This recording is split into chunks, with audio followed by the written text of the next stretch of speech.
Subscribe and like Digital खबरें for more updates.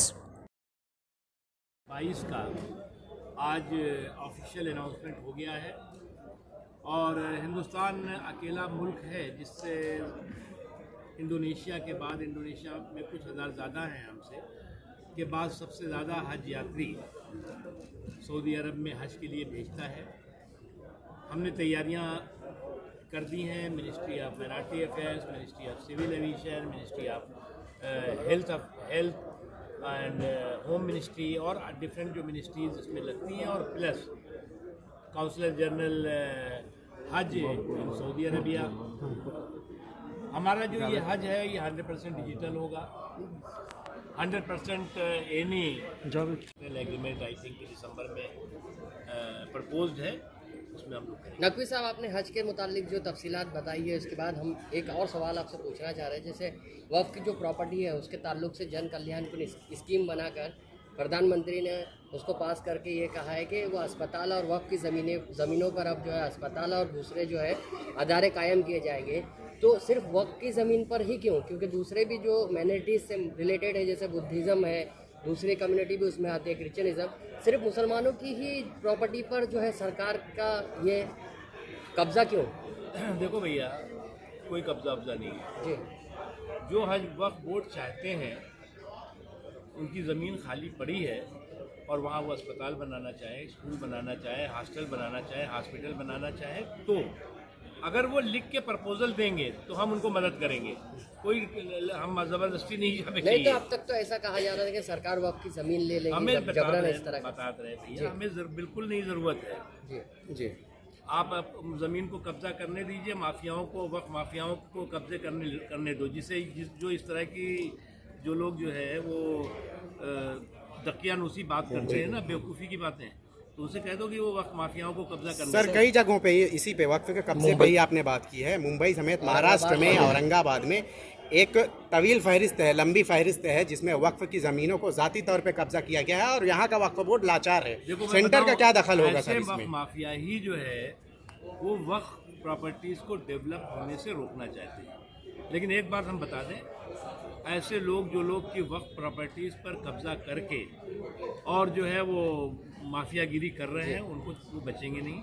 हमने सख्ती के साथ वक्फ प्रॉपर्टीज़ का सही इस्तेमाल हो, वक्फ बोर्डों की भी ये जिम्मेदारी है, और जो वक्फ बोर्ड इसमें कोताही करेगा उनके खिलाफ भी नहीं। सेंट्रल वक्फ बोर्ड ने क्या अहकाम जारी किया? ग्लोबल टेंडरिंग कब तक होगी? जैसे सब्सिडी हट चुकी है, ग्लोबल टेंडरिंग की बात थी कि फ्लाइट्स सिविल एविएशन मिनिस्ट्री करती है, जल्दी करेगी।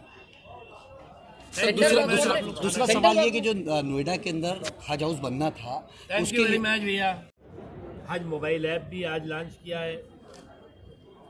इस बार एम्बार्केशन पॉइंट पिछली बार से कम हो रहे हैं, यानी 21 थे, अब इस बार 10 एम्बार्केशन पॉइंट से ही हज यात्री जाएंगे।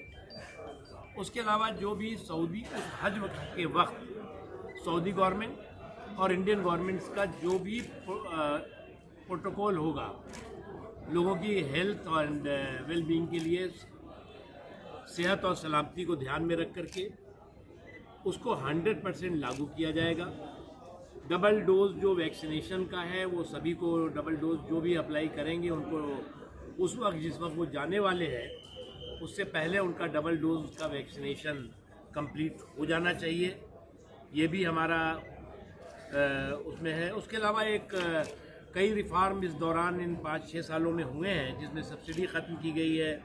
वीमेन विदाउट महरम जो है वो पहले जिस तरह की बंदिश थी वो बंदिश ख़त्म करी गई है, और जिसकी वजह से 3000 से ज़्यादा बिना महरम के महिलाओं ने हज किया है। 100% डिजिटल हज प्रोसेस किया गया है।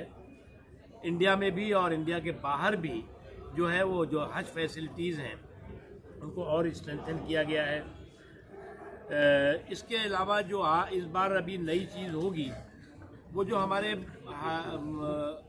हज यात्रियों को वहाँ पर कई चीज़ें थी, चादर थी, तौलिया थी, कंबल थे या और भी चीज़ें थी, छाते थे, जो हिंदुस्तान से जाते थे लेकिन वहाँ पर जो है वो डॉलर में उनको मिलते थे, यानी कि 100 की चीज़ 1000 में। तो वो कोशिश की गई है कि वो कर रहे हैं हम कि इस बार जो लोग भी जाएंगे वो यहीं पे उनके एम्बार्केशन पॉइंट पे ये चीज़ें उनको अवेलेबल करा दी जाएंगी, जिसमें चादर भी है, तकिया भी है और डिफरेंट जो उस वक्त ज़रूरी चीज़ें हैं वो रहेंगी। यानी हमारे हज यात्री भी made in India, make in India, और साथ ही साथ जो है वो वोकल फॉर लोकल होके जाएंगे।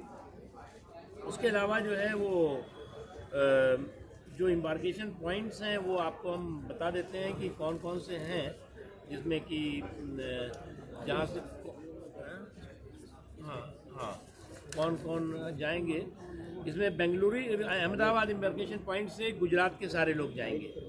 मुंबई के एम्बार्केशन पॉइंट से कर्नाटक, आंध्र प्रदेश के चित्तूर ज़िले के जो हज यात्री हैं वो जा सकेंगे। कोची एम्बार्केशन पॉइंट से केरल, लक्षद्वीप, पौंडीचेरी, तमिलनाडु, अंडमान निकोबार के हज यात्री जाएंगे। दिल्ली एम्बार्केशन पॉइंट इम्पॉर्टेंट है, उससे दिल्ली, पंजाब, हरियाणा